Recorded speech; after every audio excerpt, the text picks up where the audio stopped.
Hi friends, உங்கள் சுஜாதா மனோகரன் பேசுகிறேன். என்ன இது கொதிக்குதுன்னு பார்க்குறீங்களா? இது உலவக்கட்டுச்சாறு அப்படின்னு சொல்லிட்டு சொல்லுவாங்க அங்கே தெலுங்கில். ரொம்ப ரொம்ப டேஸ்டியாக இருக்கும். சட்டுன்னு நம்ம செஞ்சுக்கலாம். பொருட்கள் ஒன்றும் பெருசாக நம்ம தேட வேண்டிய அவசியமும் இருக்காது. வீட்டில் இருக்கிற பொருட்கள் மட்டும்தான். இதை போட்டுக்கிட்டு ரசம் சாதம் சாப்பிட்டோம் அப்படின்னா லேசாக வர்ற மாதிரி இருக்கிற உடம்பு வலி, ஜுரம், இரும்பல், சளி எல்லாம் பறந்து போயிடுங்க. உடம்பு சரியாயில்லாதவங்க கூட சட்டுன்னு ஏந்திரிச்சு இந்த ரசத்தை வச்சுக்கலாம். ரொம்ப ஈஸியாக செய்யலாம். வாங்க ஃப்ரெண்ட்ஸ், வீடியோ பார்க்கலாம். ஹாய் ஃப்ரெண்ட்ஸ், இன்னைக்கு நம்ம பார்க்க போகிறது ஒரு அருமையான ரசங்க. இது உலவக்கட்டு சாறு அப்படின்னு சொல்லிட்டு நாங்கள் சொல்லுவோம். இது கொஞ்சம் ஆந்திரா ஸ்டைல் ரசமாட்டம் இருக்கும். ஆனால் ரொம்ப ரொம்ப டேஸ்டியாக சுவையாக இருக்கும். இப்போ வீட்டில் நமக்கு யாருக்காவது உடம்பு சரியா இல்லைனாலும் சரி, நமக்கு முடியலன்னாலும் சரி, மூளை எதுலேயுமே வேலை பண்ணாது. நமக்கு முடியலன்னா கூட எதையாவது ஒன்று வச்சு சமைச்சு வச்சுட்டு போயிடுவோம் இல்லைங்களா? அது மாதிரி ஈஸியாக குவிக்காக செய்யறதுக்கு ஒரு ரசங்க. இது பாருங்க, இன்னைக்கு கொள்ளு எடுத்திருக்கேன். இந்த கொள்ளை வச்சு ஒரு 15 மினிட்ஸில் ரசம் வச்சிடலாம். ரொம்ப ஈஸியாக இருக்கும். இப்போ வெறும் வானிலை அடுப்பில் இருக்கு. இந்த அடுப்பில் வச்சுட்டு நல்லா சூடானதுமே இந்த கொள்ளை நம்ம வறுத்து எடுத்துக்கணும். கொள்ளு நமக்கு ரொம்ப ரொம்ப நல்லா இருக்கும். உடம்பு வலி போகும். ரசம் மட்டும் வச்சுக்கிட்டாலே நல்ல ஒரு இதமான ஃபுட்டாக இருக்கும் நமக்கு. இதில் நம்ம துவையல், ரசம் எல்லாம் செய்வோம். இந்த கோல்டு சமயத்தில், அதாவது சளி, இரும்பல், காய்ச்சல் வர்ற மாதிரி சில சமயம் உடம்பு வலி, அதுக்கெல்லாம் இது அருமையாக இருக்கும் இல்லைங்களா? இப்போ நம்ம இதை வறுத்து எடுத்துக்கலாம். ஃப்ரெண்ட்ஸ், இது வறுக்கும்போது லேசான மனம் வர ஆரம்பிக்கும். இப்போ பாருங்கள், கலர் நீங்கள் முந்தி பார்த்ததுக்கும் இப்போ பார்க்கறதுக்கும் டிஃபரன்ஸ் தெரியும். அந்த லேசாக மனம் வரும்போது 1-2 எங்கேயாவது ஒன்று வெடிக்கும். அந்த டைமில் நம்ம இதை அனலை ஆஃப் பண்ணிவிட்டு இதை ஆற வச்சுக்கணும். நம்ம இதை ஆற வச்சப்புறம் தான் நமக்கு அடுத்த வேலை ஆரம்பம். இதை சூடு ஆறட்டும். இப்போ பாருங்கள், இது சூடு ஆறிடுச்சு. நம்ம மிக்சியில் ரன் பண்ணிக்கலாம். இப்போ பாருங்கள், இது ரொம்பவும் நைஸாகவும் இருக்கக்கூடாது, அதே சமயத்தில் நொய்யாகவும் இருக்கக்கூடாது. மரமரன்னு இருக்கணும். அது மாதிரி இருந்தால் தான் இந்த ரசத்துக்கு சுவையை கொடுக்கும். இப்போ நம்ம அடுப்பை ஆன் பண்ணலாம்.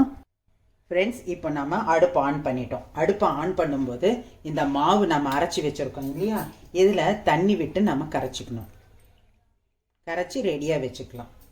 இது ஃபஸ்ட்டு ஸ்டெப். நம்ம இதுக்கு இது ரெடி பண்ணிவிட்டு அதுக்கப்புறம் நம்ம இந்த தண்ணியில் மற்ற பொருட்களை சேர்க்க போகிறோம். இப்போ இது கரையட்டும். இப்போ அடுப்பை ஆன் பண்ணியிருக்கேன். இந்த அடுப்பை ஆன் பண்ணிவிட்டு நம்ம ரசம் எந்த அளவுக்கு வேணுமோ நான் இந்த பாத்திரத்துக்கு 3/4 அளவுக்கு வைக்க போகிறேன். இப்போ மற்ற பொருட்கள் எல்லாம் சேர்த்துட்டு அதுக்கப்புறம் தண்ணி விடலாம். இப்போ இதுக்கு தேவையான அளவு புளி கரைசல், நம்ம வீட்டுக்கு எவ்வளோ புளி கரைசல் வேணும், புளிப்பு வேணுமோ அதுக்கு தகுந்த மாதிரி வச்சுக்கலாம். இப்போ நான் 1/2 கப்பை விட கொஞ்சம் ஜாஸ்தி விட்டுருக்கேன். இப்போ இது ஒரு மிக்ஸ் பண்ணியாச்சு. இப்போ இதில் மற்ற பொருட்கள் நம்ம சேர்க்கலாம். இப்போ இதில் மஞ்சத்தூள், நம்ம ரசத்துக்கு எப்பவும் போடுற மஞ்சத்தூள். இந்த ரசம் நான் சொன்ன ஸ்டார்டிங்லேயே ஒரு 10 நிமிஷத்து 15 நிமிஷத்துலேயே செஞ்சிடலாம் அப்படின்னு சொல்லிட்டு அவ்வளோதாக ஆகும். இப்போ இந்த ரசத்துக்கு தேவையான அளவு உப்பு நம்ம கடைசியில் டேஸ்ட் பண்ணி கூட நம்ம மற்றதை சேர்த்துக்கலாம். அப்புறம் இந்த ரசம் நல்லா காரமாக இருக்கும் அப்படிங்கிறதால கொஞ்சோண்டு வெல்லம். இப்போ காரத்துக்கு நம்ம என்ன ரசத்துக்கு எப்போவும் என்ன போடுவோமோ அது சேர்த்துக்கலாங்க. உங்கள் வீட்டில் சீரகம், மிளகு, பூண்டு அதெல்லாம் வச்சு அரைச்சி போடுறதா இருந்தாலும் பரவாயில்ல, இல்லை ரசமிளகாத்தூள் போடுறதா இருந்தாலும் பரவாயில்ல. அவங்கவுங்க வீட்டுக்கு தகுந்த மாதிரி நம்ம போட்டுக்கலாம். இப்போ எங்கள் வீட்டில் நான் செய்கிற ரசமிளகாத்தூள் நான் இதில் போடுறேன். இப்போது காரத்துக்கு இப்போ காரம் இதில் 3/4 பங்கு சேர்ந்துருக்கு. 3/4 பங்கு சேர்ந்ததோட இதில் ஒரு பச்சை மிளகாய் கிழிச்சு சேர்த்துக்கலாம். இப்போ இது ஒரு 2 நிமிஷம் கொதிக்கணும். இன்னும் கொஞ்சம் நம்ம தண்ணி விடலாம். இந்த இது விட்டும் போது நமக்கு எவ்வளோ வேணுமோ அந்த அளவுக்கு தண்ணி விடலாம். இந்த பச்சை வாசனை ஒரு 2 நிமிஷம் கொதிக்கட்டும். ஃப்ரெண்ட்ஸ், இப்போ இது நல்லா கொதிக்க ஆரம்பிச்சிடுச்சு. கொதிக்க ஆரம்பிச்சு ஒரு நிமிஷமும் ஆச்சு. இப்போ நம்ம இந்த கரைச்சி வச்சிருக்கிற மாவு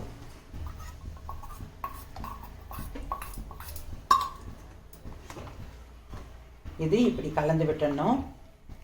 இது கட்டி தட்டாது, இருந்தாலும் ஒரு பாதுகாப்புக்கு இப்போ நம்ம இதில் கொஞ்சம் தண்ணி விட்டு இதில் சேர்த்துக்கலாம். இப்போ பாருங்கள், இந்த தண்ணியும் இதில் சேர்த்துடலாம். இப்போ பாருங்கள், கிண்ணம் நிறைய வந்துருச்சுங்களா? இப்போ இது இன்னொரு 2 நிமிஷம் கொதிக்கட்டும். இப்போ இது கொதிக்கிற நேரத்தில் நம்ம இன்னொரு விஷயம் செய்யணும்.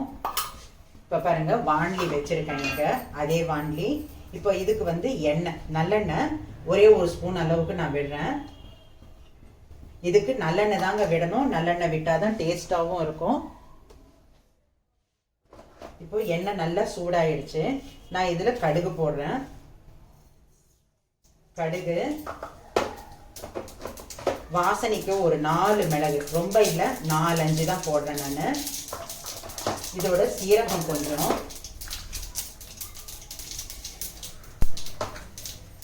ரசத்துக்கு சீரகம் கண்டிப்பா வேணும் இல்லைங்களா, அதனால சீரகம். இப்போ இது அப்படியே வதங்குற நேரத்துல இப்போ இதுல வந்து கருவேப்பிலை நான் ஒரு கொத்து போட்டுடுறேன். இப்போ பாருங்க, இந்த வரமிளகாய் ஒன்று கட் பண்ணி வச்சிருக்கேன், அது சேர்த்துறேன். பூண்டு வந்து சன்ன பல்லா இருக்கிறதால நான் இந்த மாதிரி எடுத்திருக்கேன். நீங்க பெரிய பல்லா இருந்ததுன்னா கட் பண்ணி போட்டுக்கோங்க. இந்த வெங்காயத்தோட ஒரு வெங்காயம் சின்ன சன்னமா கட் பண்ணியிருக்கேன். இப்போ இதை வந்து நம்ம வதக்கிக்கணும். இது வதங்குற அளவுக்கு எண்ணெய் இருந்தா போதும். இப்போ இது கொதிக்கட்டும். இது 2 நிமிஷம் கொதிக்கிறதுக்குள்ள இது நல்லா வதங்கிடும் நமக்கு.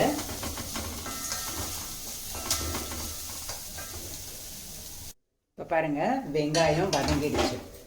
அடுப்பு ஆஃப் பண்ணிட்டு இந்த வெங்காயத்தை இதுல சேர்த்துடணும். இப்போ தாளிப்பும் ரெடி, வெங்காயமும் நல்லா சேர்ந்தும் போது நல்லா இன்னும் வாசனையா இருக்கும்.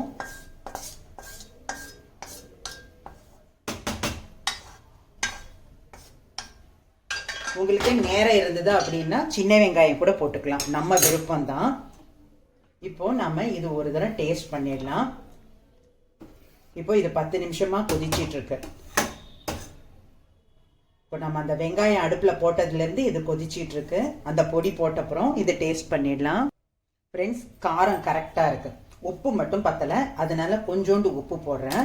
அப்புறம் வந்து இன்னொரு விஷயம் நான் மறந்துட்டேன், தாளிக்கும் போது நம்ம பெருங்காயம் சேர்க்கணும், அதை மறந்துட்டேன் நான். அதனால இப்ப பெருங்காயம் போடுறேன். அந்த வாசனை என்னமோ இருக்கே, கம்மியா இருக்கே அப்படின்னு நினைச்சேன். இப்ப வந்து புளிப்பு வந்து 1 நூல் எனக்கு ஜாஸ்தியா இருக்கு, அதனால ஒரு 4 ஸ்பூன் அளவுக்கு தண்ணி விடுறேன்.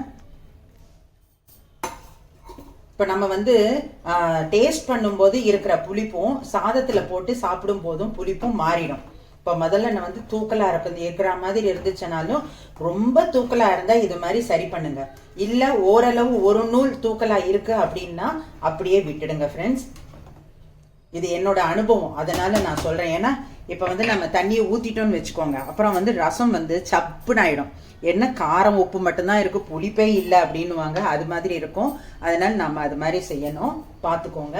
இப்போ இதுக்கு வந்து கொஞ்சம் தேங்காய். எதுக்கு தேங்காய் போடணும் அப்படின்னா, ரொம்ப அந்த உடம்பு வந்து சூடா இருக்கும். சூடா இருக்கும்போது இந்த ரசம் குடிச்சா உடம்புக்கு நல்லது கொடுக்கும். ஆனாலும் அந்த சூட்டை இன்னும் தூக்கி விடக்கூடாதுங்கிறதுக்கோசம் கொஞ்சோண்டு தேங்காய்.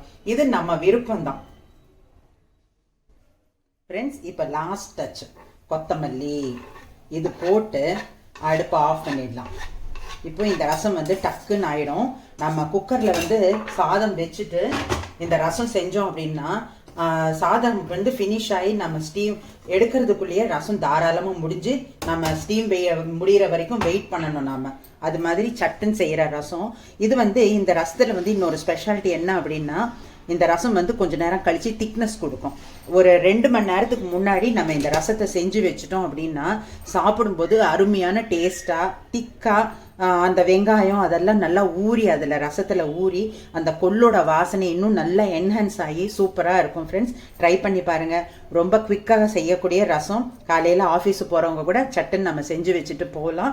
ரொம்ப ஈஸியாக இருக்கும். கண்டிப்பாக எல்லாருமே ட்ரை பண்ணி பார்த்துட்டு கமெண்ட் போடுங்க. Thank you. This is from Sujatha Manoharan.